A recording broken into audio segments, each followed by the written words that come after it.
Yesu, asante kwa ajili ya jioni ya leo. Asante kwa sababu ya kusanyiko ile ambalo Mungu umeliweka pamoja ili kusema nao katika wiki ya Pasaka.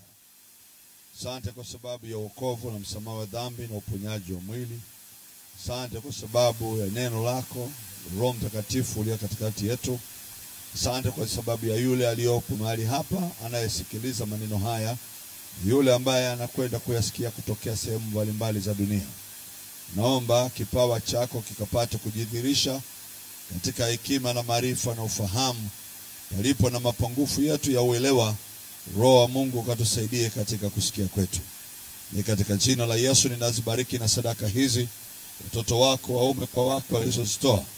Naomba baraka wako aende pamoja na wao juu ya mambo yote yanayohusiana na maisha yao ya kila siku. Palipo na mapungufu ya kiuchumi, nguvu yako ikapate kuinua tena na kuyaponya malango yao ya kifedha. Damu yako Yesu ikapata kuwatamia pale waingiapo na watokapo katika maeneo yao ya kila siku ya maisha. Ninatangaza kwamba Mungu wa mbinguni katika wiki hii umetubarikia tunapoenda kukutanika mahali hapa. Ni katika jina la Yesu Mwokozi wote tuseme amen. Nisaidia kumpigia Yesu makofi mazuri.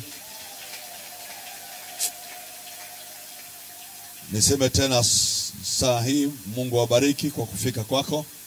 Nishukuru kanisa, nishukuru mtumishi wa Mungu ametufungulia mkutano wetu tayari. Nishukuru pia wachungaji waliokuwepo mahali hapo, wastaafu pamoja na wale wengine wazee wa kanisa na wenyeji wote na wageni. Mungu awabariki sana. Tunaenda kuanza semina yetu jioni leo, lakini lengo letu katika wiki hii ni yale yaliyopatikana katika msalaba wa Kristo. Kwa hiyo nitakuwa niongee hayo, faida ya msalaba wa Kristo. Yapo mambo mengi ambayo tutatakiwa kuyaona ili tuzipate zile faida zake. Huwezi ukapata kitu kama hujakitafuta au ukakiona. Na katika wiki hii nataka tuzione faida za Pasaka. Haleluya. Sema faida za Pasaka. Pasaka ina mambo mengi ambayo imetuletea, na vyote kwa pamoja ni vya muhimu kwa kila anayeamini, kwa sababu katika yale tutakayoyaona, shetani hatakuwa na mamlaka katika eneo lako la kiroho au eneo lako la kimwili. Kwa nini nasema hivi? Kwa sababu imani chanzo chake ni kusikia, na kusikia uje kwa neno la Kristo. Amen. Biblia inasema chanzo cha imani ni kusikia. Na inawezekana katika lile nitakalolifundisha litakwenda kuumba imani kwako, na ile imani itakayoingia kwako, Biblia inasema wanahesabiwa haki wale wote kwa njia ya imani. Kwa hiyo utapokea haki ya yale mambo uliyoyasikia, ukayaelewa, ukaamini, na kwa kuamini kwako hakutakuwepo na adui atakayesimama mbele yako tena. Sema amen, amen. Hebu sema Yesu, natamani nizijue faida za Pasaka. Haleluya. Kwanza, namba moja, lazima tujue kwamba Kristo ndio Pasaka wetu. Wakorintho wa kwanza sura ya 5 mstari wa 7. Kwanza tujue Pasaka wetu ni nani. Wakorintho wa kwanza, kitabu cha Wakorintho wa kwanza sura ya 5 mstari wa 7. Basi jisafisheni mkatoe ili chachu ya kale, mpate kuwa donge jipya, kama vile mlivyo hamkutiwa chachu. Kwa maana Pasaka wetu amekwisha kutolewa kuwa sadaka, yaani Kristo. Kwa hiyo sadaka Mungu aliyoitoa, sio mtu ametoa. Mungu aliyoitoa ni Kristo. Sema amen. Hebu sema sadaka ya Pasaka wangu Mungu amenitolea, yaani Kristo. Haleluya. Na ili Yesu awe Pasaka, naomba niseme kielimu ya juu sana kwa Wayahudi, ili tukubaliane na wewe pia. Ili Yesu awe Pasaka, na neno Pasaka maana yake ni sadaka kwa ajili ya ukombozi. Sadaka ya ukombozi. Hakuna sadaka nyingine duniani inayoweza kutukomboa. Hakuna. Sasa ili Yesu awe sadaka ya ukombozi kwa mwanadamu, nitaeleza maneno ya kukombolewa ni nini. Ili Yesu awe sadaka ya ukombozi ya Pasaka, namba moja, lazima afe katika sikukuu ya kibibilia ya Pasaka. Amen. Lazima afe katika sikukuu ya Kiyahudi inayosherekewa na Wayahudi duniani, kwa kukumbuka walichinja Pasaka katika nchi ya Misri. Na Yesu asipo ingia katika siku hiyo akafa, hawezi kuwa Pasaka. Kwa ili awe Pasaka, lazima atolewe katika sikukuu hiyo. Amen. Tunaenda sawa sawa, Ya pili, lazima awe Pasaka kwa sababu mwili wake hauna kosa wala dhambi wala doa linaloweza kuangaliwa akakosekana au akawa hafai. Alikaguliwa, alichunguzwa na makuhani na viongozi wa kidini siku ile walipomkamata katika mlima wa Getsemane. Wakampeleka, wakamwangalia, watafute kosa, watafute sababu ya kumuua, wakakuta hakuna. Sema amen, amen. Hana kosa, hana dhambi, hana doa lolote. Alikuwa safi. Ni sadaka wa Mungu anayestahili kwa ajili ya ukombozi. Ya tatu, lazima anunuliwe. Hawezi kutolewa bure. Kila mtu aliyechinja Pasaka katika Israeli alienda kumnunua kwa fedha. Na Yesu ililazimu aondolewe kwa fedha. Yuda akatumika kwenda kumuuza Yesu. Na wakuu wa dini wakamnunua kwa vipande 30. Alistahili, maana ana thamani. Sema amen, amen. Geukia jirani yako, mwambie anayo thamani ya kununuliwa. Haleluya. Hakununuliwa kwa fedha ya mtu mfukoni. Naomba muielewe hiyo. Walikuwepo viongozi, lakini wakati wa mapatano ya kiwango cha fedha, wote hawakuwa na uwezo wa kulipia vipande 30. Ilibidi mtunza hazina wa nyumba ya Mungu aende kwenye sanduku la hazina, ili Yesu asitoke kwenye mifuko ya watu. Sema amen, amen. Atoke kwenye sanduku la hazina patakatifu pa Bwana. Ndipo zile fedha zilipotokea. Hakutoka kwenye mfuko wa kuhani mkuu. Sema amen, amen. Pigia Yesu makofi mazuri kabisa. Kama angelinunuliwa na fedha ya mtu mfukoni, basi Yesu angelikuwa wa huyo mtu na nyumba yake. Lakini kwa kuwa hakutoka kwenye mifuko ya wafanya biashara, hakutoka kwenye mifuko ya makuhani, hakutoka kwenye mifuko ya manabii, hakutoka kwenye mifuko ya viongozi wa dini, hakutoka kwenye mifuko ya wafalme, alitoka kwenye sanduku la hazina. Kila mmoja ana haki ya kukubaliwa na kupokewa na kusamehewa, kwa sababu sio Yesu wa mtu mmoja. Sema amen, amen. Yesu ni wa watu. Pigia Yesu makofi mazuri kabisa. Kama angelikuwa ni Bill Gates ametoa, angelikuwa ni wa kwake na nyumba yake, yeye peke yake angefunguliwa, yeye peke yake angesamehewa, yeye peke yake angefaidi dunia. Lakini sahihi akibanwa na mapafu hana ujanja. Figo ikisumbua hana ujanja. Ila sisi tuliomwamini Yesu tutaweka mikono. Wale waliomwamini Yesu wanajua hiyo, nao watapata afya, kwa sababu kipawa kile kiko kwa kuamini Yesu alipigwa, na kwa kupigwa kwake sisi tumeponywa, na wote waliomwamini Yesu wana hiyo haki ya kuwa na afya. Sema na mimi amen. Geukia jirani yako mwambie, hebu cheki afya yako. Muulize, unajiona vipi?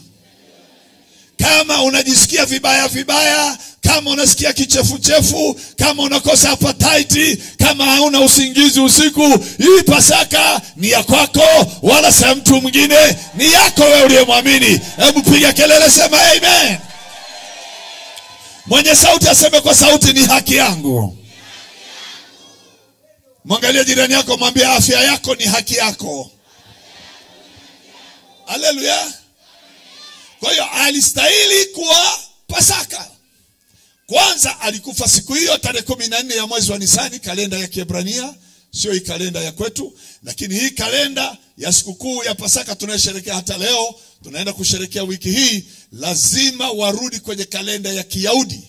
Ndio maana kalenda hii inabadilika. Pasaka mara nyingine mwezi wa 3, mara nyingine mwezi wa kwanza mwanzoni, mara nyingine mwezi wa 4 mwishoni. Hello? Ni kwa sababu haitoki kwenye kalenda ya Gregorians, inatoka kwenye kalenda ya Kiebrania. Sikukuu hii imeandikwa kwenye Biblia tarehe ya kufa na kufufuka. Haleluya. Sema amen, amen. Kwa hiyo hii ni kalenda Wayahudi wanasherekea, na Wakristo wote duniani tunasherekea.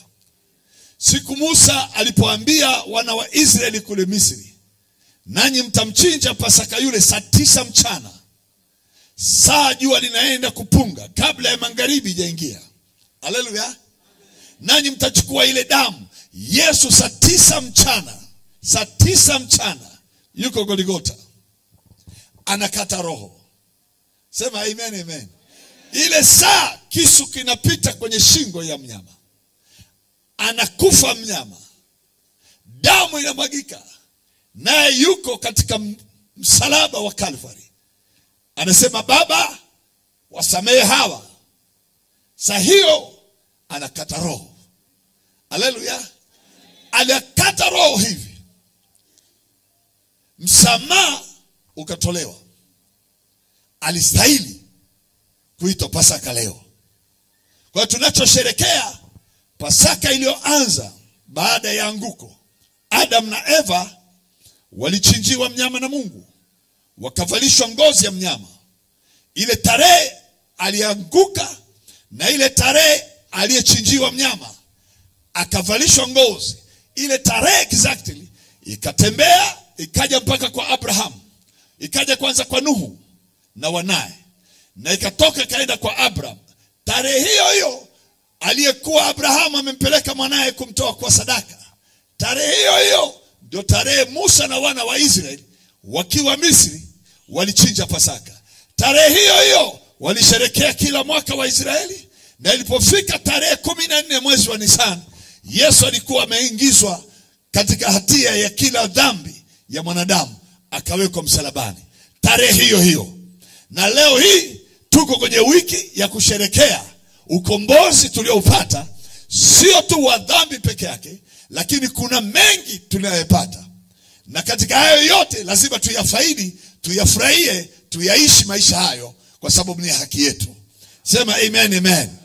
Hebu sema, Pasaka wangu amekwisha kutolewa. Sema, sina deni la dhambi. Sema tena, sina deni la laana. Lugha nyingine ongeza zaidi, sema, sina deni la umaskini. Yes, hatuna deni la umaskini. Amen. Pasaka wetu ametolewa. Faida namba 1 ya Pasaka. Haleluya. Sasa tumeshampata Pasaka, tuone faida kwanza. Faida namba 1 ya Pasaka. Naomba ufunguo wa Kolosai sura yake ya 2.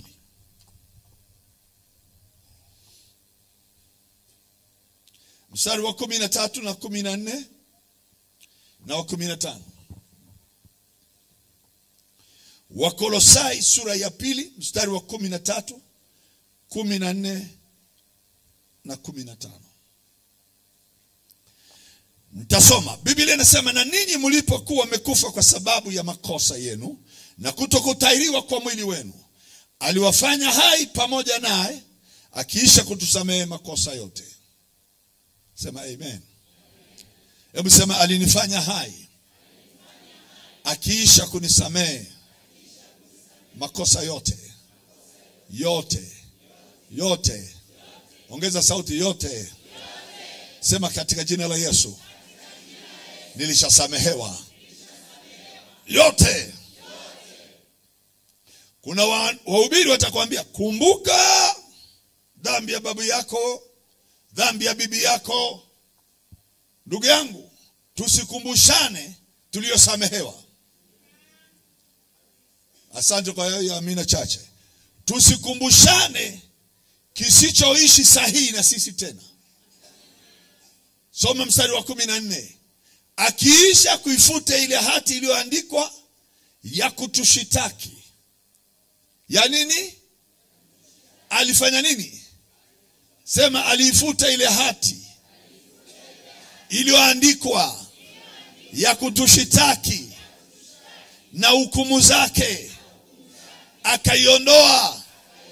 Akaiondoa iliyokuwa na wadui. Akaiondoa isiwepo tena. Isiwepo tena.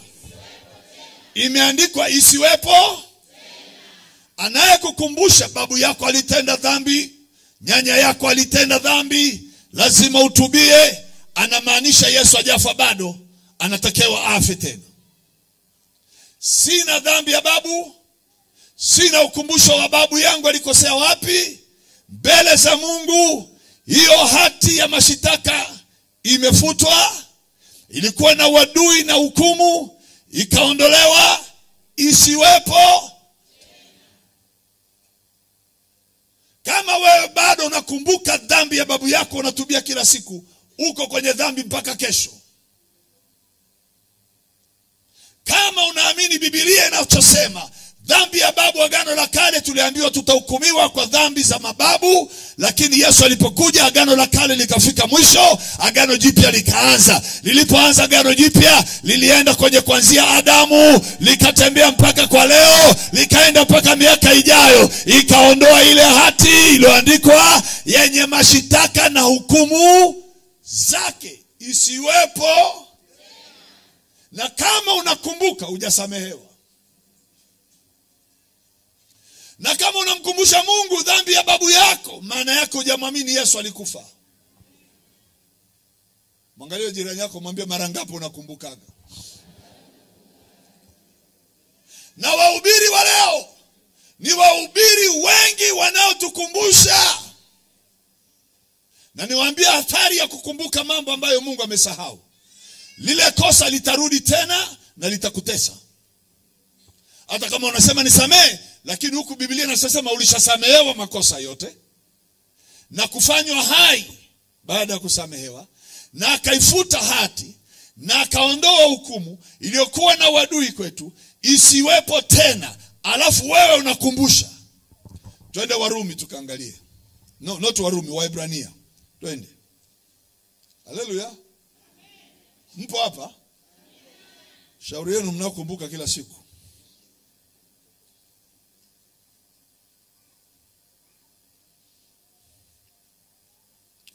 Waebrania sura ya 8.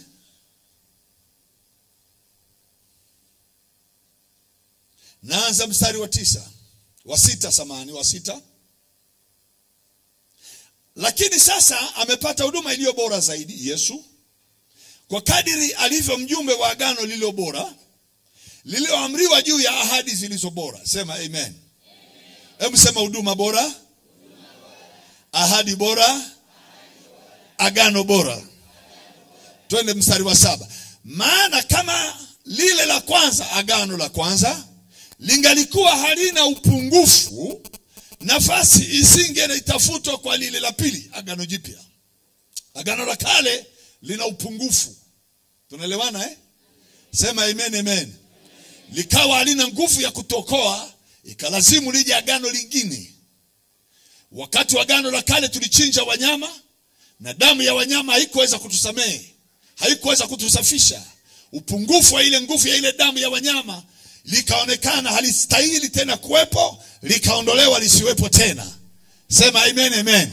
Likaja agano lililo bora zaidi, piga makofi mazuri zaidi. Lililo na huduma bora zaidi, sema amen. Lililo na huduma bora zaidi, sema amen. Lililo na ahadi iliyo bora zaidi, sema amen. Mstari wa 8, maana awalaumupo wakati wa agano la kale asema hivi, angalia siku zinakuja, asema Bwana, nami nitawatimizia nyumba ya Israeli na nyumba ya Yuda agano jipya. Sema amen. Halitakuwa kama agano lile nililoagana na baba zao katika siku ile nilipowashika mkono yao niwatoe katika nchi ya Wamisri, kwa sababu hawakudumu katika agano langu, mimi nami sikuwajali, asema Bwana. Mimi nami sikuwajali. Unasikia hiyo lugha? Hawakushika agano lile na mimi sikuwajali. Anasema mstari wa 10, maana hili la agano jipya, amen, hili la wewe na mimi tumekaa hapa leo, maana hili ndilo agano nitakalo agana na nyumba ya Israeli baada ya siku zile, asema Bwana. Nitawapa sheria zangu katika nia zao na katika mioyo yao nitaziandika, nami nitakuwa Mungu kwao, nao watakuwa watu wangu. Nao hawatafundishana kila mtu na jirani yake na kila mtu na ndugu yake, wakisema, mjue Bwana, kwa maana wote watanijua, tangu mdogo wao hata mkubwa wao. Kwa sababu, sikiliza hiyo lugha, kwa sababu nitawasamehe maovu yao na dhambi zao sitazikumbuka na dhambi zao sitazikumbuka. Kuna watu wanaomba maombi usiku na mchana, najikomboa na dhambi ya babu yangu, najikomboa na dhambi ya mama yangu, babu yangu alizaa, babu yangu alizaa akiwa mchawi. Utachoka. Andiko limeshafuta. Ulipomkubali Yesu, andiko lilishapita kule nyuma. Hakuna kumbukumbu la babu yako hapo. Tangu sasa mambo yamekuwa mapya, ya kale. Piga kelele, sema mavi ya kale yanuki. Na tuletea vitu vya ajabu wakati havina maana tena. Halo? Unajua mama yako alikuchukulia mimba akiwa muzaba, ndio maana na wewe unateseka. Ukishamjua Yesu wa aina hii, na kusemea hivi sasa, haleluya, ukishamjua Yesu naye msema wa hii, aliyefuta alafu akaiondoa ile hati na isiwepo tena kumbukumbu la mama yako alikuwa muzaba na wewe ukabeba mimba ukazaliwa huko kwenye baa, haitakuwepo. Na kama kuna mtu atazungumza mengine zaidi ya Biblia, anayesema hii Biblia haiko sawa zaidi ya hiki ninachoniona. Faida ya Calvary leo ni msamaha umetolewa, sio wa wewe kutenda tu, hata na bibi yenu aliyetenda zamani. Nyanyua mkono juu, sema hakuna dhambi ya babu yangu hapa, wala ya nyanya yangu, wala ya ukoo, wala ya Tanzania, wala ya serikali. Maana wanasema najifua, najiondoa kwenye kaburi la babu. Ulishaondolewa ulipofufuka pamoja na Kristo. Hautabaki kwenye kaburi la babu yako huko chini. Ulifufuliwa pamoja na Yesu, ukaketishwa pamoja na Yesu mkono wa kuume wa Baba kule juu. Haupo tena kwenye miungu ya babu zenu. Na kuna wahubiri wanawarudishaga huko. Na ndio maana utaishi na tabu, kwa sababu unaamini bado ile dhambi ya babu inakufuata. Halo? Mwambie mwenzako, toa koti la zamani bwana, vaa koti jipya. Mwambie upendeze katika Kristo. ninataka nikuhakikishie kwenye agano hili jipya anachosema, na dhambi zao na maovu yao sintazikumbuka. Kwa nini? Ni kwa sababu Wakolosai anasema alikwenda kuifuta na akaiondoa na isiwepo tena. Haleluya. Na haitarudishwa na mtu tena, na hakuna atakayeandika tena. Haleluya.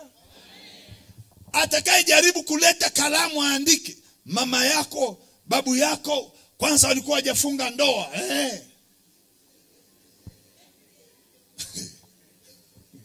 Sisi wahubiri tuna mambo.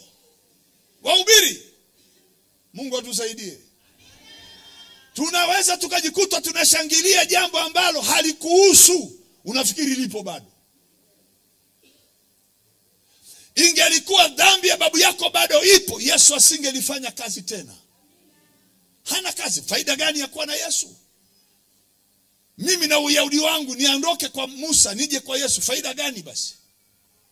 Halo. Mwangalie mwenzako, mwambie hata Musa hakuingia Kanaani. Si Biblia inasema hata mwili wake uligombaniwa na shetani, alitaka kuchukua mahali. Maana alikuwa kaburini amezikwa, naye anangojea ukombozi. Yesu alipokufa kule ndipo akawaendea hao waliokuwa kifungoni akawatoa. Biblia inasema alipofufuka akafufuka na wao, na yeye alikuwa anangojea Masia ashuke huko. Halo. Kanaani ya kuingia, lakini mimi na wewe leo mbingu tunaingia kwa ulaini, hatuanguki jangwani sisi. Kuna watu wanafikiria lazima uteseke, lazima upite jangwani. Ni kuangalia kwa jicho lingine. Lipi litakalo nipeleka jangwani nife? Biblia inasema walipita jangwani kwa sababu ya kutokuamini. Hawakupita jangwani kama mpango wa Mungu. No, mpango wa Mungu kutoka Misri Kanaani. Hiyo hapa 1 wiki mnaingia. Walipoenda kuipeleleza nchi ndio kosa likaanza. Wakaenda kule wakakuta majitu, wakarudi wakasema kuna majitu wana wa Anaki wako kule. Tumewakuta, hatuwezi ingia kule. Wakawahubiri watu, tena walikuwa ni watu 12. Wapelelezi, wachungaji wanajua. Wapelelezi 12 waliokuwa ni vichwa vya kila kabila la Wayuda, la Waisraeli. Wapelelezi 12. Wawili, Joshua na Kalebu, wakasema hapana, tutashinda. Hakika Mungu ametupa hiyo nchi. Lakini 10 wakasema hapana, wale watu hatuwezi, wanakula watu wale. Wale watu 10 wakaharibu mioyo ya watu 2,000,000. Watu wakawaamini wale 10, wakawakataa wale wawili waliohubiri imani. Wale 10 wakawanajisi wengine. Biblia ikasema hakika yangu hapana mmoja wa kizazi hiki kibaya atakayeiona nchi hiyo nzuri walioiona, waliokanyaga, isipokuwa Joshua na Kalebu. Hao wataiona, wao na watoto wao wataimiliki hiyo nchi. Lakini kizazi hiki kingine kitaangukia jangwani. Walikufa wote 2,000,000 pamoja na Haruni. Na Haruni kuhani mkuu kafia jangwani. Musa, angalia hiyo nchi uingii, hakuingia. Joshua na Kalebu, wawili tu jamaa waliosema hapana, tunaishika hiyo nchi nasi tutaimiliki hakika. Paka leo tunawahubiri dunia hii, wanakuambia lazima upitie, lazima uteseke ndio ufanikiwe. Watateseka hao wahubiri na hao wanaosema amen na wao. Mimi nimeshasamehewa, piga kelele sema amen. Geukia jirani yako mwambie sema amen. Mwambie jirani aseme amen. Kwamba hatuteseki. Kwa nini wanawake wetu wasizae? Ni kwa sababu wameambiwa hata Sara naye aliteseka, alisubiri miaka mingi, na wewe vumilia. Na huyu mwanamke wa leo hana habari Yesu aliingia kwenye tumbo la mwanamke. Alienda kutembea huko? Hapana. Aliingia kule ili pasiwepo na mwanamke aliyetasa humu. Aondoe kila uchafu, laana, nguvu za giza, kila nguvu za kishetani. azitoe umle ndani, ili mwanamke akibeba mimba abebe watoto walio na akili, wenye afya, hawana uchawi wa babu zao, watakaswe kuanzia tumboni mwa mama zao. Lakini leo hata huduma ziko za kuombea watoto, ni kwa sababu wazazi hawakujua kweli. Na ndio maana tunazaa watoto hata ukimpeleka shuleni hajavuta bangi lakini akili hana.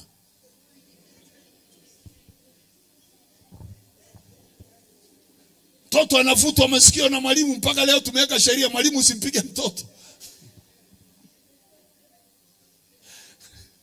Wako watu hapa walipigwa zamani na mimi nilishawahi kupigwa. Shule za siku hizi ukipiga mtoto wa mtu ni kesi. Afadhali fimbo, Biblia inasema fimbo kwa mtoto ni mzuri. Lakini siku hizi sasa mtoto hajamaliza hajanywa hata pombe, anaenda darasani anakuja na 0. Anakuambia mama nimefaulu, anaona 0 anafikiri amefaulu. Kwa nini imefika hivyo? Na ni mtoto wa Mkristo. Kwa nini? Ni kwa sababu hata huyo mama hana uhakika kama Yesu alishawahi kuzaliwa na bikira. Hivi mnafahamu kwamba Yesu alizaliwa na bikira? Mnajua maana yake? Kwa nini azaliwa na bikira? Hamjui. Kwa sababu haikutakiwa mbegu ya mwanaume ifungue mlango wa mwanamke kwenda kupanda mbegu mtoto azaliwe. Kwa sababu bikira kwa Kiyahudi ni mlango wa laana. Ukivunjwa, kila kitakachopandwa kule ndani kina laana. Kitazaliwa na ugonjwa wa kwao, kitazaliwa na laana za kwao, kitazaliwa na maskini wa kwao. Sasa akaja Yesu bila mlango kuvunjwa. Mnaelewa maana mlango? Ikabidi atumike katika njia ya neno. Vipi neno likaingia? Mariam, wewe utabeba mimba. Mimi nitajuaje na sina mume? Leo utabeba pasipo mwanaume, roho atakushukia na yule atakayeshuka juu yako atakutia nguvu, utabeba mimba na utazaa mtoto mwanamume. Neno likaingia pasipo mlango kuvunjwa. Lilipoingia neno, liliondoa taratibu za binadamu kurithishana watoto tumboni. Yesu alipoingia kule ndani mwezi wa kwanza, wa pili mpaka wa tisa exactly, akatoka, akavunja ule mlango. Yesu sio bikira tena, akavunja ule mlango. Mariamu sio bikira tena, akavunja ule mlango, akatoka. Ili ile damu ya kila laana ya watoto isikae tena kwenye tumbo. Ikatoka. Ili wamama wajue watoto wao wa kwanza ni mzaliwa wa baraka, wa pili ni wa baraka, wa tatu tena unazaa wa 4 na wa 5, piga wa 6, maliza 12 kama Waisraeli, nenda tuzaa. Watoto ni baraka.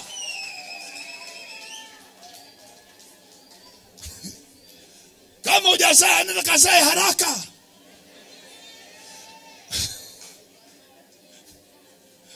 Muulize jirani yako, simuulize msichana mdogo wala kijana. Muulize kama amekaa kama mimi, muulize una wangapi?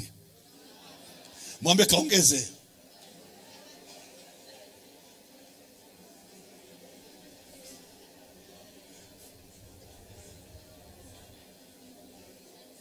Nataka niulize wamama walioko hapa wanaopenda watoto wao. Nyanyua mkono juu, sema Bwana Yesu, ulinikomboa na uzao wangu. Hawataonewa duniani, hawatateswa duniani. Weka mkono juu namna yao, shika tumbo lako. Kama ushazaa hujazaa, shika tumbo. Sema kila mzaliwa wangu amebarikiwa. Hakuna wa kumnenea mabaya. Hakuna umaskini kwake, wala magonjwa, kwa jina la Yesu. Amen. Na waambie hiyo ni siri ambayo ukiigundua, wala hatutawaombea wenye tasa, tutamuuliza tunataka watoto wangapi. Basi. Mtumishi niombe, mimi sijazaa. Hujazaa? Umeokoka? Na muamini Yesu Mwokozi. Ukishasema hivyo tu, wewe ni haki yako uzae. Hakuna cha kuuliza babu yako, mama yako fulani kule nyuma kulikuwa na mtu aliyekuwa tasa. Usiulize hiyo, maana haihusiki na huyu. Halo? Ninashuhudiwa. Ulipewa jina la bibi yako. Linahusu nini wakati lina Agano Jipya? Tazama yamekuwa, ya kale yamepita, tazama yamekuwa. Sio mimi naishi bali nilete kwenye agano jipya. Agano lilo bora, agano lenye ahadi bora, agano lenye huduma bora. Katika agano hilo hakuna mapungufu. La zamani limepungua, ndio maana likaja lingine. Haleluya. Sema amen, amen. Sema silaaniwi na nchi, wala damu ya watu wa nchi hii haiwezi kupanda juu yangu. Nina damu ya Yesu iliyonikomboa mimi na uzao wangu. Hii nchi hata kama ina waovu namna gani, na hakuna dunia isiyokuwa na waovu nyie watu. Mnanielewa eh? Tutaombea uchaguzi, tutaombea maendeleo ya nchi, tutaombea kila kitu, lakini ni tubu kwa ajili ya nchi. Hamnaga hiyo toba sahi kwenye agano jipya. Hii nchi anayeokoka ndio anayefanikiwa. Yule hajaokoka, makosa yetu yote na njaa zetu zote anapelekewa yeye.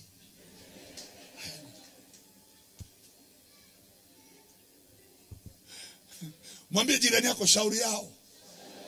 Kwa nini unamkataa Yesu? Shauri yao. Halo. Mnaweza msinielewe, lakini hili ni agano jipya. Mimi ni mhubiri wa agano jipya na nina kabila ya Uyahudi. Mimi ni wa kabila la Yuda. Acha we mngoni. Mimi ni Myuda kabisa, lakini nimegeukia huku nimeona raha. Halo. Hii damu hii waliopiga baba zangu kelele pale mbele ya Pontio Pilato, damu yake ije juu yetu na watoto wetu. Mimi nikaidakia juu kwa juu. Hiyo naenda nayo. Siachi. Haleluya. Siachi. Mtaiachiaje wakati mstari wapo unazungumza hapa? Soma pamoja na mimi. Njoo twende kwenye maandiko. Twende kwenye maandiko. Twende tuangalie kitabu cha Waefeso 1. Waefeso 1. Mstari wa 7. Inasema katika yeye huyo kwa damu yake tuna ukombozi wetu. Sema amen, amen. Masamaha ya dhambi sawa sawa na wingi. Sasa nimeipata hii damu, inaniambia nimesamehewa, nimepata ukombozi. Alafu niache hiyo damu. Baba zangu walisema tunataka damu yake ije juu yetu na watoto wetu. Ndugu yangu, mimi nilishikilia hiyo damu. Na watoto wangu wameshikilia hiyo damu mpaka leo. Na Wayahudi wengi wameshikilia hiyo damu. Waangalia Wayahudi, mtachimba dhahabu Chunya hapa, lakini hakuna mtu yoyote wa Chunya atavaa dhahabu. Inaenda wapi? Kwa Wayahudi. Wewe utatembea na mikufu ya chuma na utafunga harusi kwa chuma, lakini dhahabu inaenda. Maana Wayahudi wanasema fedha na dhahabu ni yetu. Si ndio maandiko yanasema kwenye Hagai? Kamuulizeni Yesu alivyosema jamani, alivyoulizwa na Farisayo. Mwalimu, je, ni haki tumlipe Kaisari kodi? Akawaangalia, akajua hawa watu wananitega hawa. Akasema mna shekeli hapa? Mna dinari? Akasema ipo. Akaitoa akampa Yesu. Akaiangalia akasema sanamu hii ni ya nani? Akusema hii fedha ni ya nani? Halo. Muulize jirani yako, fedha ni ya nani? Ni ya Mungu. Na dhahabu ni ya nani? Lakini sanamu hii ya Kaisari. Mpeni Kaisari sanamu ya.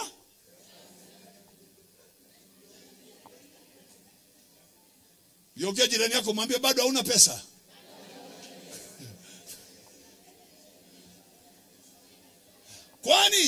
Kwa nini Wayahudi wanachukiwa duniani? Kwa nini Wayahudi wanachukiwa duniani? Mnajua sababu? Wanachukiwa na karibia dunia nzima. Dunia nzima. Huyu jamaa, kwanza kajamaa kenyewe taifa ndogo kama wilaya. Watu wenyewe wachache lakini ndio wameshika dunia. Wameshika milango yote ya pesa. Iko kwao.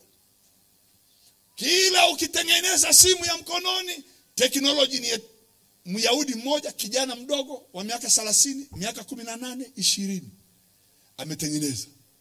Hizi simu zote mmezishika mkononi. Myahudi mmoja akiamua kufunga tip, amuongei wote hapa. Wote hapa mnarudi mnabadilisha beti bado itakataa. Alafu wewe bado hiyo damu unaiona kama haijakusaidia. Unakaa tu hivi unangoja twende mbinguni na kati hiyo damu unayo. Halo?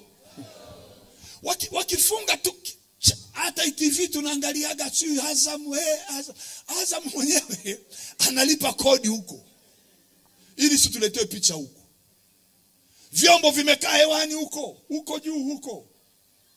Nawaambiaga watu kwenye mkutano, dada yangu niliyezaliwa naye mimi, mkubwa wangu anaitwa Ana, yuko mwingine anaitwa Recho.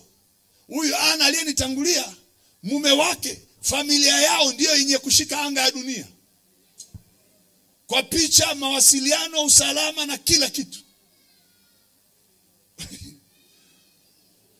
Familia yao. Nyie mkitaka kutengeneza satellite sijui ikae huko juu, ipige picha ionyeshe kuna dhahabu chini Tanzania, hiyo satellite kwanza mpaka muombe hiyo satellite ipatikane, hapo kuinunua sio rahisi. Inabidi mkodishe ije hivi, iseme dhahabu iko Chunya ikaangukia Mbozi ikaenda hivi kaingia Zambia kidogo. Hiyo satellite. Lakini wanaotengeneza, ndio maana Myahudi anaingia Iran na wana vyombo vya usalama wa anga vinavyochunguza ndege zinazopita, makombora zinazopita, waweza kuyatungua. Lakini ndege ziliingia za Israeli 100 haijaonekana hata moja, na ikapiga ikamaliza ikarudi Israeli. Na vyombo vya kisasa. Iran ni nchi tajiri kuliko kawaida, ina vyombo vya kisasa vya kukamata anga, hata nzi akipita hivi anaonekana. Rais wa Hamas amelala Teherani baada ya pita kwenye gwaride ya kumchagua rais aliyechaguliwa kaingia madarakani wa Iran, alianguka na helikopta. Mnamjua rais wa Iran aliyekufa na helikopta mwaka jana? Kwenye vyombo vya habari, rais wa Iran alikuwa anatukana Israeli, tutaipiga Israeli, tutaipiga Israeli. Akasema okay, hamna shida, wewe fanya uwezavyo, tutajuana huko mbele ya safari. Ameenda kukagua mradi wa maji. Anasindikizwa na ndege 3 za helikopta. Zile 2 ambazo yeye hajaingia zikaachiliwa zitue. Ya kwake ikaonekana kama kuna tetemeko la anga. Ndege haitaki kutua, haipai, inaenda wapi? Ikasindikizwa kwenye mlima, ikaangushwa huko, akafa rais. Na ni kijana tena msichana mdogo amekaa na kompyuta anaitengeneza ile ndege ihangaike kwa hewani. Akazima na mawasiliano, nisaidie, akawazimia, hakuna cha nisaidie. Hebu sema damu ya Yesu iko juu yangu na watoto wangu. Halo? Jamani, mpo hapa? Piga kelele, sema damu ya Yesu ni haki yangu. Haleluya. Alafu kuna mhubiri anakuambia bado ninaona roho ya baba yako aliyekufaga inakufuata. Kwanza akija huyo babu nitamzuia haraka huko na kibao, rudi huko maana uruhusiwi. Sio babu, babu alishakufa, haruhusiwi kutoka. Biblia inasema waliokufa wametangulia hukumuni, hawaruhusiwi kuja duniani. Wala huko kuzimuni hakuna kazi wala biashara wala hekima. Sasa hivi tunawahubiri wanatuambia, unajua kule kuzimu wanatengeneza nywele. Hala, si tukatafuta kazi na wakati hatuna kazi huko. Kama wanatengeneza nywele, wanatengeneza nguo, kama kweli kuna watu wanatengeneza nywele, mafuta huko kuzimu, basi duniani huko kuna kazi. Kwa nini tunateseka? Kuna mafundisho feki duniani. Piga kelele, sema hawaniwezi walio kuzimu. Halo? Unakuta wamama wanahela lakini wanaonekana wazee. Ni nini? Anaogopa kuna nywele siku hizi zinatoka kuzimu. Kuna kitambaa kinatoka kuzimu. Kuna mtakoma na hayo mafundisho. Huyo mhubiri amechoka na maisha yake amechoka, alafu anakuambia hata ile lipstick hii, wakati kiwanda kinakuepo hapa Mbeya tu. Labda Mbeya ndo kuzimu. Hebu jirekebisha ufahamu. Sema nimekombolewa na damu ya Yesu. Milango ya kuzimu hainiwezi. Haleluya. Na kuanzia leo yoyote anayejaribu kukufuatilia kwa sababu ulishawahi kusikiliza, ngoja iko hivi, ukishawahi kusikiliza maneno ya watu, maneno ya wahubiri, yakakuingizia imani, ukaamini kweli mimi napitia kwa sababu, Bwana Yesu asifiwe, napitia kwa sababu. Tena unaongea ili tukuhurumie. mtumishi niombe, maana hata bibi yangu alinitamkia sintazaa. Yuko wapi wewe bibi? Amekufa amebaki na wewe maneno huko. Wewe lazima uzae. Amenitamkia sintafanikiwa. Wewe lazima ufanikiwe. Maana haki ya Pasaka iliyotolewa, ikishatolewa hakuna mtu anaweza shindana na hiyo damu ya Yesu. Ngoja nikusomea andiko moja. Fungua Ufunuo wa Yohana. Ufunuo wa Yohana 12.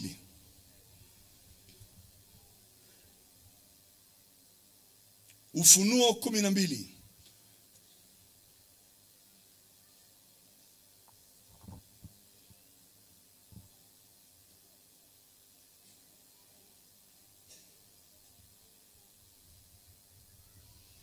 Naanza mstari wa 9.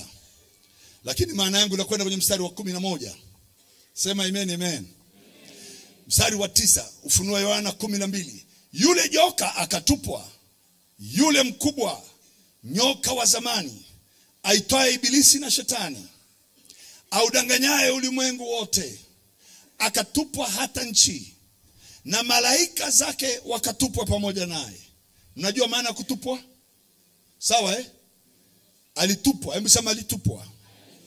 Mstari wa 10.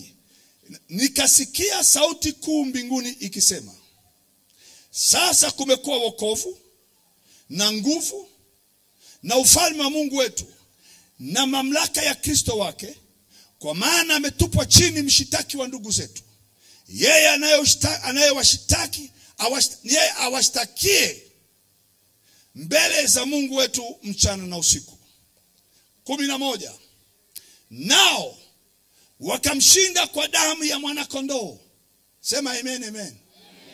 Nao wakamshinda kwa damu ya mwana kondoo. Ibilisi ametupwa. Sema ametupwa chini.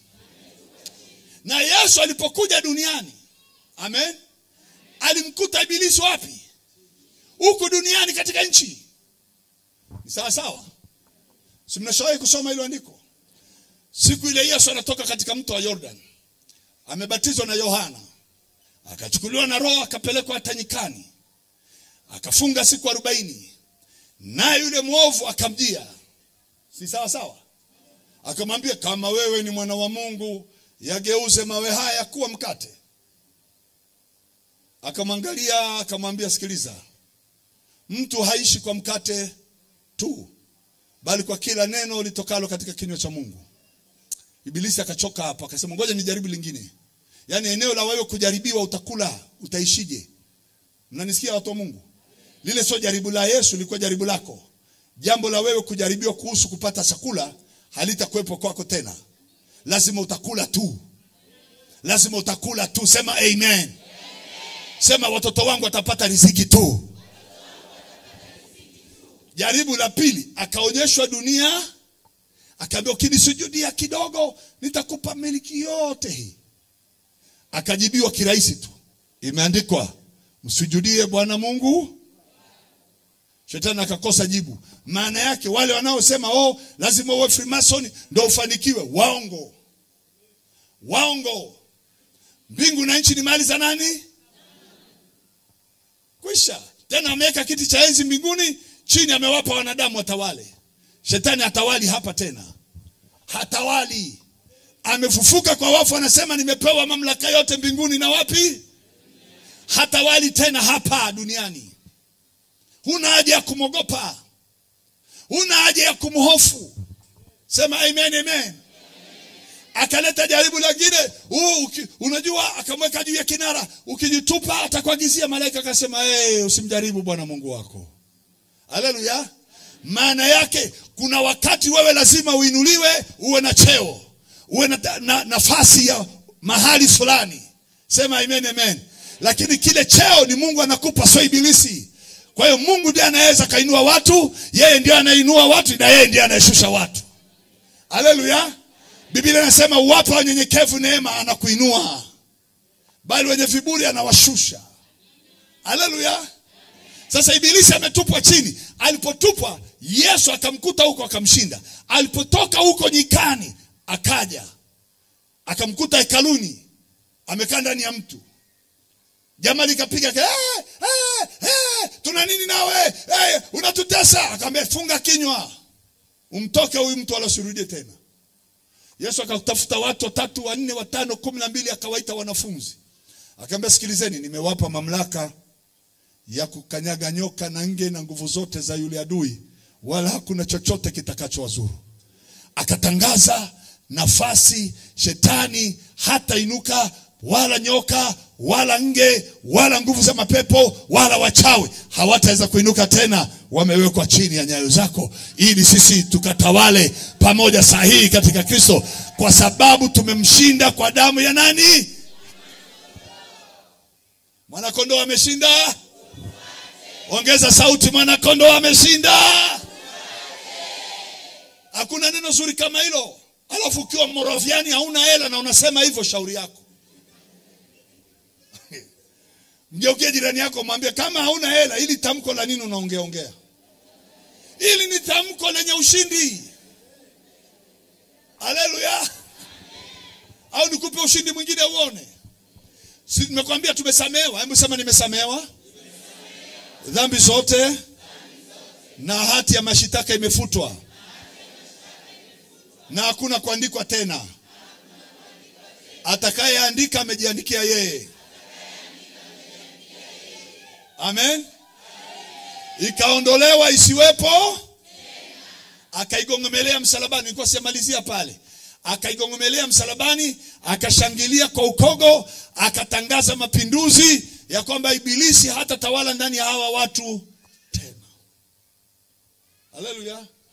Hapo ulipo hakuna cha mchawi wala mwanga. Si kuna mwanga na mchawi hao wote ni majamaa fulani. Wakijigeuza kuwa nyau, watabaki nyau kuanzia leo katika jina la Yesu. Hawatarudia miili yao tena. Nilishawahi kukutana na mtu, nikaambiwa yuko mtu hapa amesababisha tumekosa maji, tulikuwa tunachimbiwa na World Division. Na alisema haitachimbwa hapa maji. Na kwa kweli World Division wameondoka, tumeshindwa kupata maji. Na huyo mtu anaogopewa, maana usiku anageuka mbwa au anageuka nyao.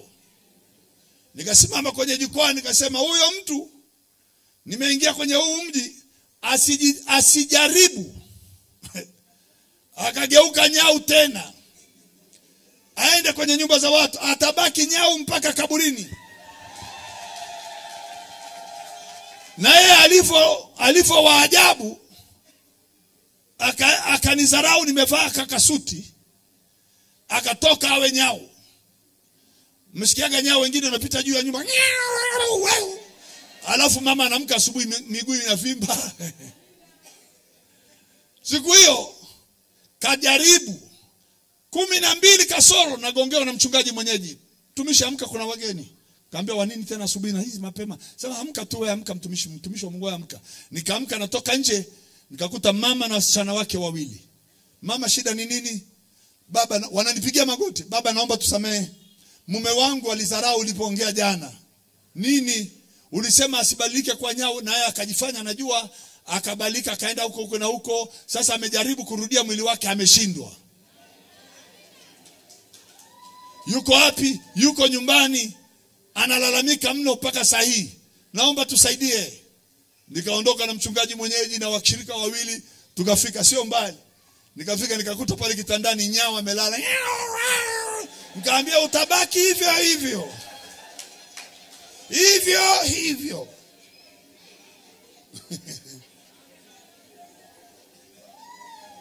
Na yoyote anayekufuata na wewe nyumbani kwako anajipitisha kama nyau. Kwa mamlaka ya jina la Yesu, tumemshinda huyo nyau, tumeshinda hao majini, tumewashinda hao wachawi kwa damu ya mwana kondoo. Hawatakuweza tena, na ole wao wakirudia tena leo, watabaki nyau hivyo hivyo, hawatarudia miili yao tena. Ngoja nikwambie, kuna mtu mmoja alikuwa amezoea kuja nyumbani kwangu. Mimi nikisafiri alikuwa anakuja nyumbani kwangu mara kwa mara. Anakanyaga nyumba bati kule mpaka nyumba inatetemeka mwisho huko.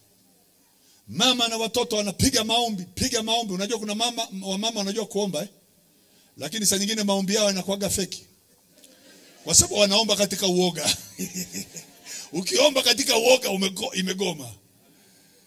Inagoma. Maombi hayataki uoga. Kuna wanakwaya waliimba hapa asubuhi hatukupewa roho ya uoga, bali roho ya nguvu. Amen. Haleluya. Anapita huyo baba. Siku moja nikamwambia mke wangu, akipita mkaribishi chakula. Mpe maji. Biblia inasema mpe adui yako maji.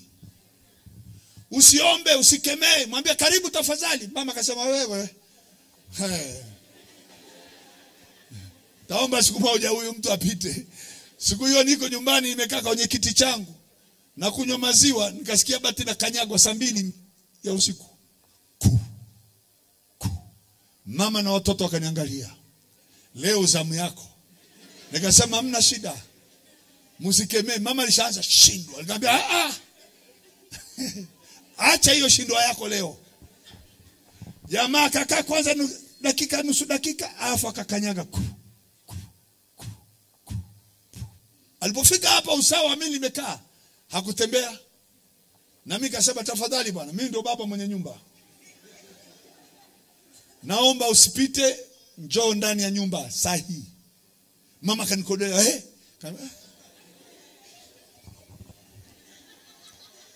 mlango huko hapo karibu, nikasikia. Nikafungua mlango. Bonge la nyau limeniangalia na macho makali.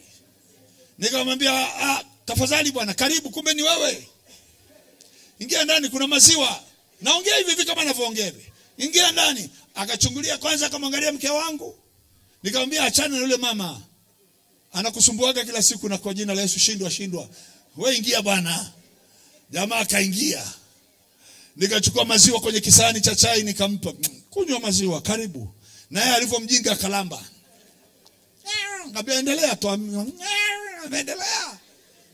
Akala akamaliza maziwa. Ngambia ameisha. Njoo siku nyingine. Asante. Ngambia nenda, asante, nenda naye huko. Akatoka nje. Saa 3 kasoro hivi nawaambia watoto, baada ya taarifa habari ya ITV imeisha, kafungieni geti. Kijana wangu mkubwa na binti.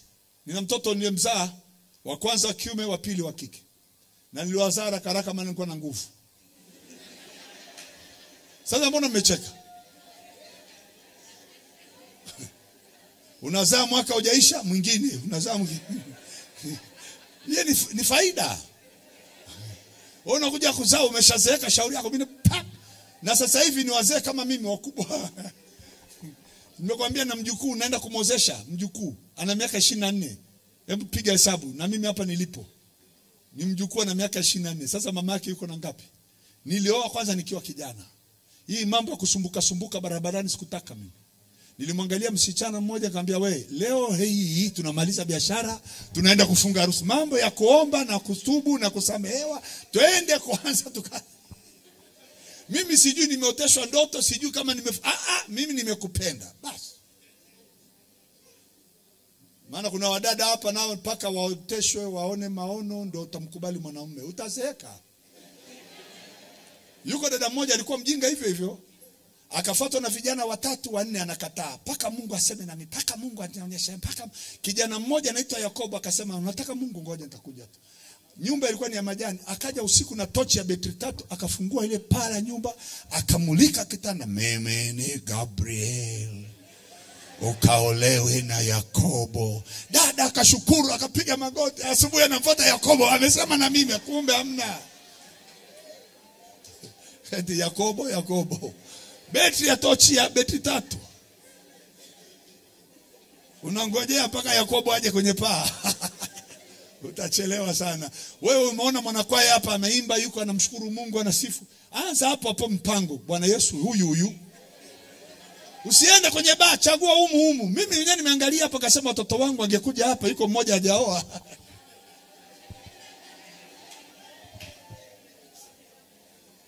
Unataka mwanamke wapi ndani zaidi ya hawa wanaomtumikia Mungu kwenye madhabahu? Na wewe kama hujaingia kwenye kuimba kwaya, anza kuimba kwaya utukuone. Sasa unajificha kwenye viti huko, utaonekana wapi na vijana? Njoo hapa ukiimba hivi unaonekana. Haleluya.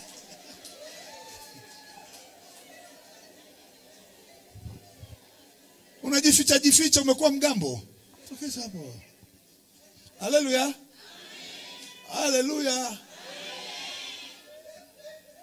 Mbona mnacheka sana? Kuna wengine walichukuliwa kama Yakobo nini hapa? Amen. Jamani, muda wangu umekimbia saa 12. Mpe Yesu makofi mazuri kabisa. Sitaki niwatoe hapa, usiku umeingia. Nataka utoke hapa unaenda nyumbani, unapika vizuri, unalala mapema, kesho tuonane. Amen. Lakini bado kuna maombi tutaombea, kwa sababu Ijumaa hatuwezi kukaa hapa kwenye maombi ya kusikilizana watu. Tutaanza Jumanne na Jumatano na Alhamisi. Na mimi mwenyewe nitakuwepo hapa. Amen. Na kuanzia kesho nitasimama mimi mwenyewe morning glory, na Jumanne morning glory, na Jumatano morning glory. Kwa hiyo tuonane asubuhi, nitasimama mimi hapa. Wale wanaopiga makofi semeni amen. Wale ambao hawajapiga makofi semeni amen. Si umesikia ambao hawajapiga makofi ni wengi? Haleluya. Bwana Yesu asifiwe. Hebu sema, Pasaka wangu amekwisha kutolewa, ambaye ni Kristo. Kuanzia leo sidai madeni ya dhambi ya wazazi, wala laana ya wazazi, wala makosa yao. Yamepita hayo, tazama yamekuwa mapya. Amen. Shangilia Yesu kwa makofi mazuri zaidi. Ndugu zangu, ukinijua ninachokiongea, dunia hii hutazikwa na uliosoma nao. Unanisikia nyoa Kristo? Mwangalie jirani yako, mwambie hata na wewe hautanizika. Mwambie nitazeeka, wewe utatangulia. Haleluya. Yani sheria ya uungu wa Mungu inaondoa kifo cha ujanani. Hii ya Agano Jipya. Maana Masihi alikufa akiwa kijana wa miaka 33 ili kufunga vifo kabla ya uzee. Sema amen, amen. Kwa hiyo faida ya mauti ya Kristo ni kuzuia mauti za watoto na vijana kabla hawajatimiza miaka ya uzeeni. Na miaka ya uzeeni ni miaka mingi ya uzima na amani. Tunaelewana? Sema miaka mingi ya uzima na amani. Sema tena, miaka mingi ya afya na mafanikio. Ukisema amani Kiyahudi ni shalom. Shalom maana yake ni afya na pesa. Unakufa alafu una hela, na tuachie madeni. Mwambie mwenzako hela unayo. Mwambie Pasaka hii imekuja kwa ajili yako. Nataka niwahakikishie tutawaombea watu hapa. Nimepata message moja sasa hivi. Mwanamke amefukuzwa kazi tangu mwaka jana. Wiki iliyopita nimefundisha Arusha. Yule mwanamke akaja. Alipokwenda kuingia kwenye maombi, saa hiyo hiyo aliyemfukuza kazi alipuita kwa simu. Akamwambia, nakulipa mshahara wa tangu nimekufuta kazi, na nikaacha kukupa mafao yako ya nyuma. Akampa pesa, ameniambia ameenda kumalizia nyumba. Na mimi nataka yoyote unayemdai akutafuta kuanzia saa hii. Yoyote aliyechukua mali yako, aanze kujua wewe sio wa kawaida, akutafute. Leo usiku namnyang'anya ndoto, namnyang'anya amani, namnyang'anya furaha. Atalala akikuangalia hivi, asubuhi anakuja na pesa yako. Piga kelele, sema amen. Na wewe kama unadaiwa na mtu aliyoko hapa, patana na mshitaki wako mapema hapa. Kabla kadhi hajaja akakushitaki, ambaye ni Abshalom. Urudishe ya watu sahihi. Maana nimeshaongea madhabahuni hapa. Amen. Yule nyau akanywa maziwa, watoto wametoka nje, wakapiga kelele, dadi dadi. Nini? Nikakimbia nje. Yule nyau yule pale kwa mlango hajatoka. Naenda kumsukuma, haondoki, kashakufa. Ninaenda namnyanyua mkia mzito kama nini, nikamweka kwa pipa nje. Nikafunga geti, nikarudi. Sijui kwa nini amekufa nyau wa watu. Nawaza kwa nini amekufa, na nimempa maziwa ya upendo.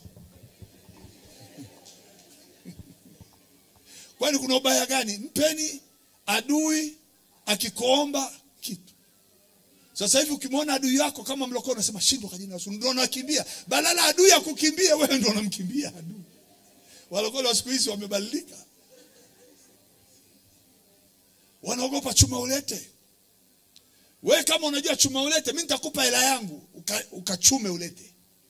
Kama hujafilisika wewe, ukaona unajikuta mimi ndio nimeondoka na baraka zako.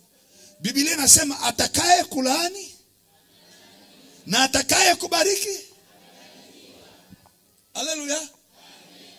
Eka mkono kifuani, sema nimebarikiwa. Hakuna wa kunilaani.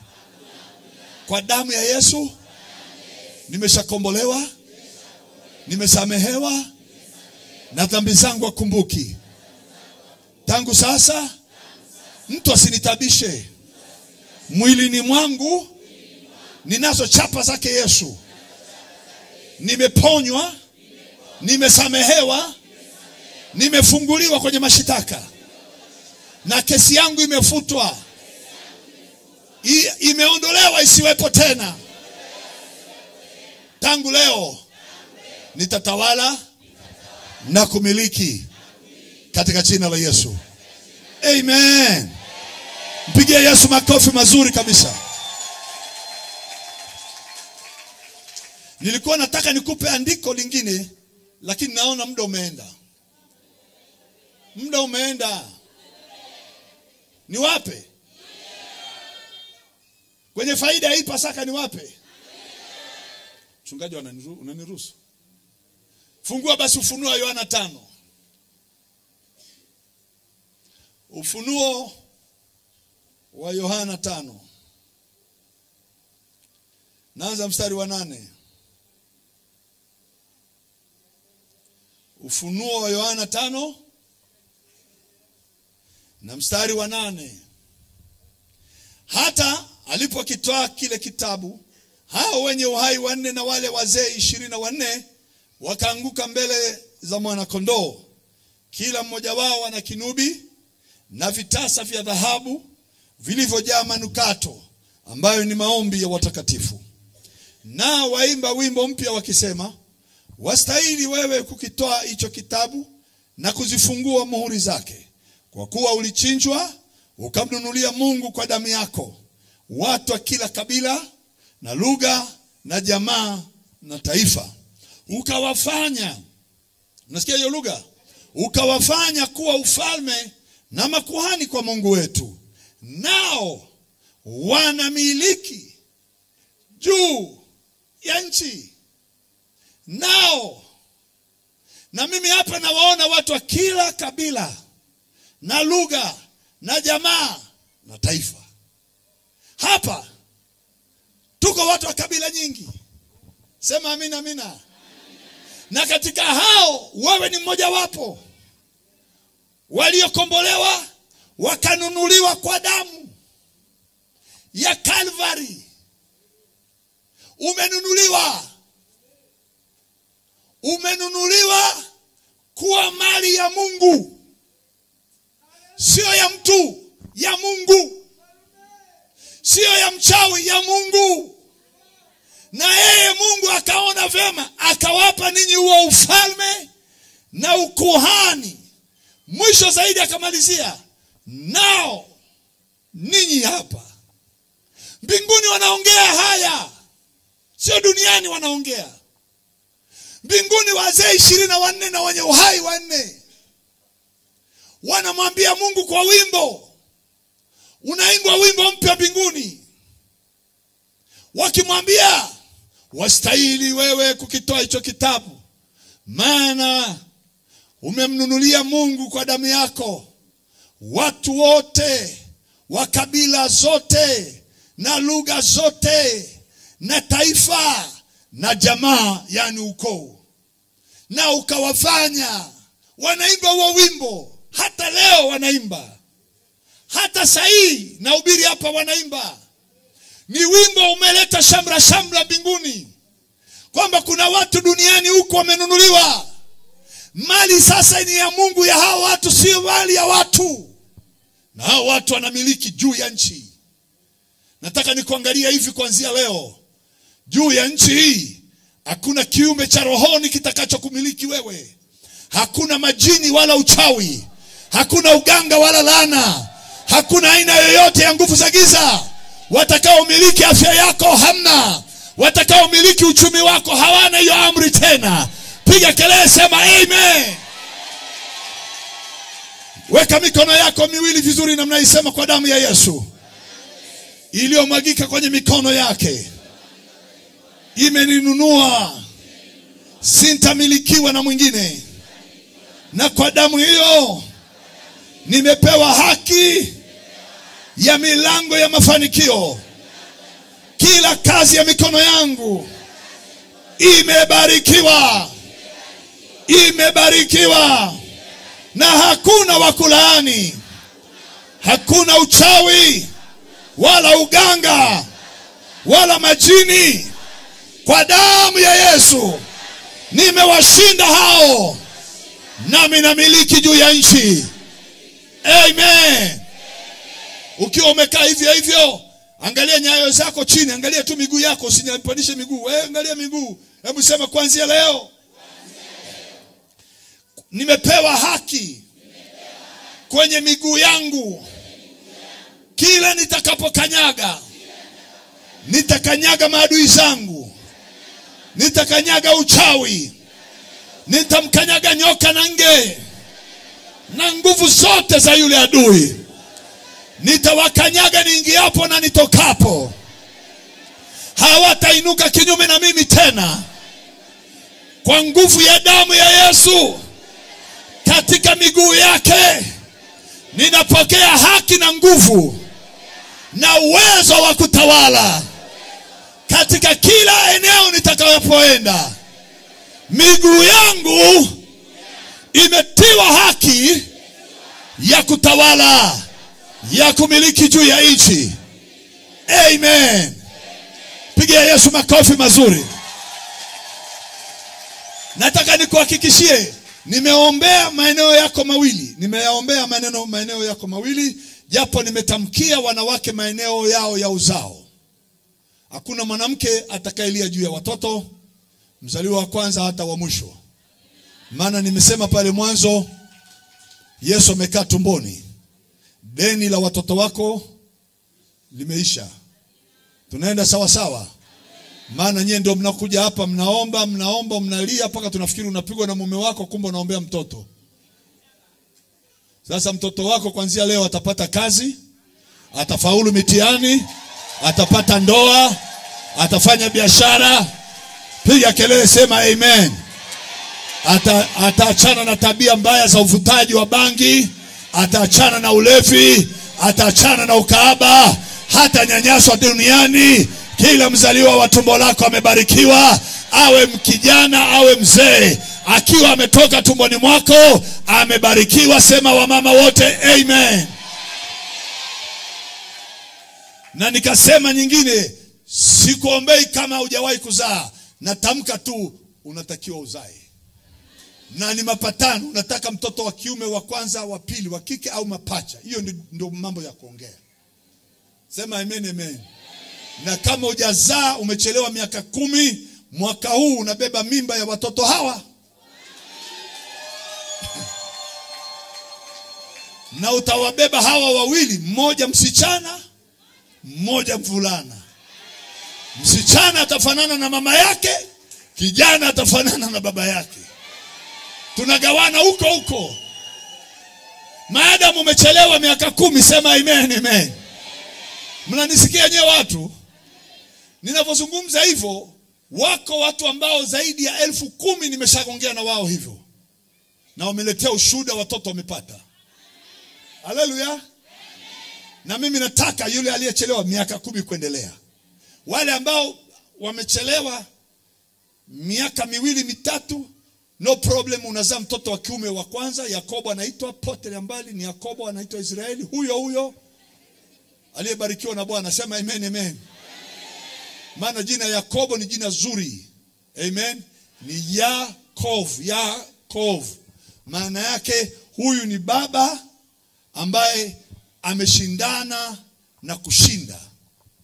Haleluya. Piga kelele, sema Yakobo ameshinda tangu tumboni. Yes, ndio maana yake. So alishindana na Mungu, alishindana na jamaa huku. Akampiga Esau huko ndani kwa ndani.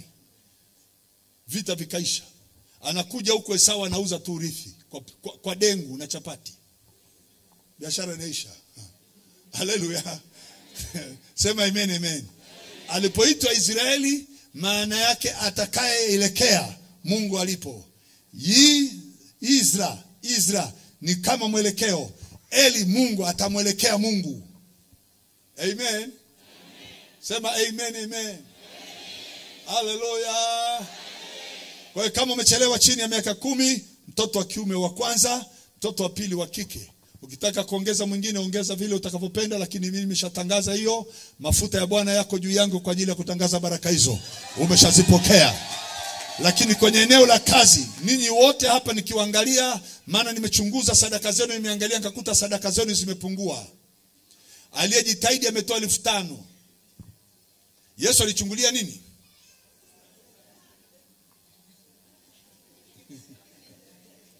Akajua kuna mapungufu.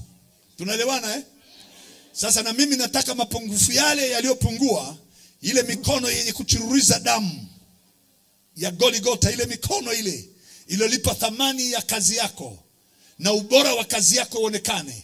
Kila shilingi utakayoshika haitapotea tena. Kila kipande cha mkate ulio nao hakitaisha tena. Bwana anaenda kuongeza mazao ya haki yako. Mikono yako itazalisha kila siku na itajaa na kufurika pasiwe na nafasi ya kutosha. Natangaza hiyo baraka kwa jina la Yesu. Hii ni nafasi ya wale ambao hawajawahi kupata kazi na wenye kazi na hawana biashara na wanao biashara. Kila kitu ambacho hakilipi kwako hakiruhusiwi tena. Mungu anaenda kukufanyia promotion kwenye kazi ya mikono yako. Nyanyua hiyo mikono juu, sema amen. Kwa hiyo nimetoa tamko 2. La kwanza uzao, la pili mikono, na la tatu ni hatua ya miguu yako. Utatoka hapa, adui ndiye atajua ni nani anatembea sahihi. Ardhi itakuwa inaongea, yuko mfalme anatembea, yuko malkia anatembea. Wachawi wataanza kukimbia kuanzia hapa unapotoka kwenye hii madhabahu, maana nyayo zako zitakuwa zimebeba tetemeko, litakuwa zikipita tetemeko la ardhi juu ya nyumba za maadui zako kuanzia sahihi. Kitendo cha wewe kunyanyua mguu, utaingia kila mahali na kuna mahali utakwama. Njia zote zilizofungwa zinafunguka mbele yako. Hebu sema amen. Piga kelele sana, sema amen. Njoo basi, usiende haraka. Hivyo ulivyokuja, Mungu amejibu yale zaidi ya watoto wako na jamaa yako na ndugu zako nao waombea. Mpe Yesu makofi mazuri kabisa. Nataka tukubaliane, Biblia inasema 2 watatu wakikupatana kwa jambo nitafanya. Mapatano yangu ni haya. Nimeanza kuweka msingi leo. Kazi ya mikono, hatua zako hazitapungua. Ukiamua kujiongeza Dar es Salaam, utafanikiwa.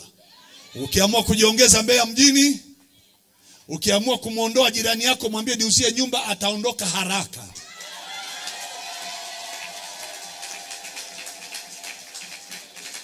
Mwambie jirani yako aliyo karibu, mwambie wasafishe wale ulikuwa nao pale, waondoe. Haleluya. Kazi ya mikono, Mungu anakuongezea hatua, anakupa utawala, anamiliki juu ya nchi na uzao. Kwa jambo hili nimeliweka juu katika nchi na nimeliweka katika anga, nimeliweka kila kona ya maisha yako. Lazima liende haraka kutimizwa. Hakuna atakayelizuia tena. Katika jina la Yesu Kristo. Sema amen. Sasa twende kwenye maombi tupatane. Simama kwa miguu yako. Shikanisha mikono yako hivi. Shikanisha mikono kama mtu anataka kuomba. Na miguu yako ikanyage ardhi kisawasawa. Sema, Bwana Yesu, nimepokea haki ya mikono yangu. Na katika nyayo za miguu yangu, kila mahali nitakapoelekea na chochote nitakachokifanya kitaongezeka na kuzidishwa. Njia za kiuchumi zimiliki na nitazitawala. Malango yote ya baraka na mahali popote nyayo zangu nitakapokanyaga ninamiliki na kupatawala. Katika jina la Yesu, tangu sasa ni haki yangu. Kwa mamlaka ya jina lako. Fungua kinywa, anza kuongea maneno mawili matatu kwa eneo lako la maisha. Nitamkie neno lolote.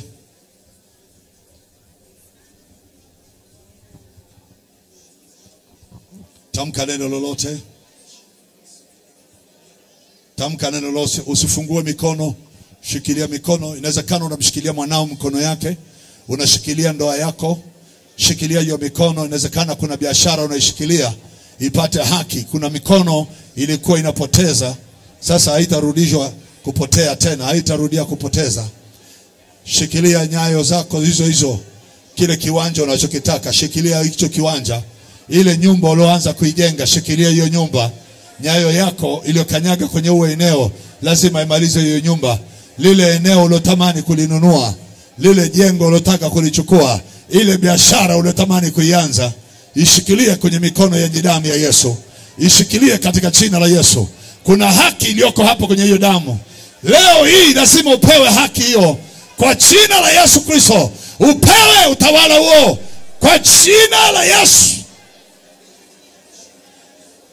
Amen. Ukiwa umesimama hivyo hivyo, Roho wa Mungu ninatangaza baraka hizi za Abrahamu, Isaka na Yakobo ziende kwenye nyumba za watu hawa, zitembee pamoja na wao. Kila baraka zako Kristo ziishi ndani yao. Katika jina la Mungu Baba na Mwana na Roho Mtakatifu tuseme amen. Mungu awabariki. Asante. Kesho asubuhi